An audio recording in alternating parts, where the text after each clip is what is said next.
চাঁদপুর ২ মতলব উত্তর দক্ষিণ আসনে বাংলাদেশ খেলাফত মজলিসের মনোনীত প্রার্থী রিকশা প্রতীকে মোহাম্মদ মোশাররফ হোসেন মনোনয়ন ফরম উত্তোলন করেছেন। বিস্তারিত থাকছে মোহাম্মদ তুইন ফয়েজের প্রতিবেদনে। সোমবার সকালে মতলব উত্তর উপজেলা নির্বাহী কর্মকর্তার কার্যালয়ে উপজেলা নির্বাহী কর্মকর্তা ও সহকারী রিটার্নিং কর্মকর্তা মাহমুদা কুলসুম মনির কাছ থেকে তিনি আনুষ্ঠানিকভাবে এই মনোনয়ন ফরম সংগ্রহ করেন।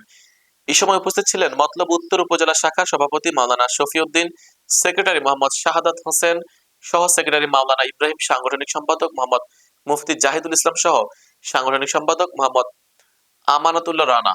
এছাড়া উপস্থিত ছিলেন উপজেলা ও ইউনিয়ন শাখা কমিটির সদস্য ও সম্মানিত ব্যক্তিবর্গ। শিক্ষা ব্যবস্থা একদম নাজুক অবস্থা।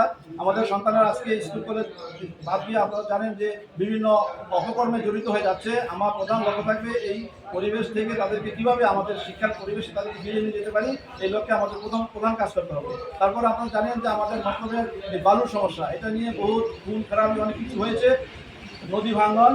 আমরা আমাদের এই ঘনাঘটা প্রজেক্টকে রক্ষা করে আমরা এই নদী ভাঙন থেকে এবং এই বালুর সমস্যাগুলো আমরা অগ্রাধিকার ভিত্তিতে আমার টার্গেট থাকবে এটা, আমরা ইনশাল্লাহ এই বিষয়ে আমরা কাজ করবো ইনশাল্লাহ, এবং সমস্ত সমস্যাগুলো আমরা সমাধান করার চেষ্টা করবো।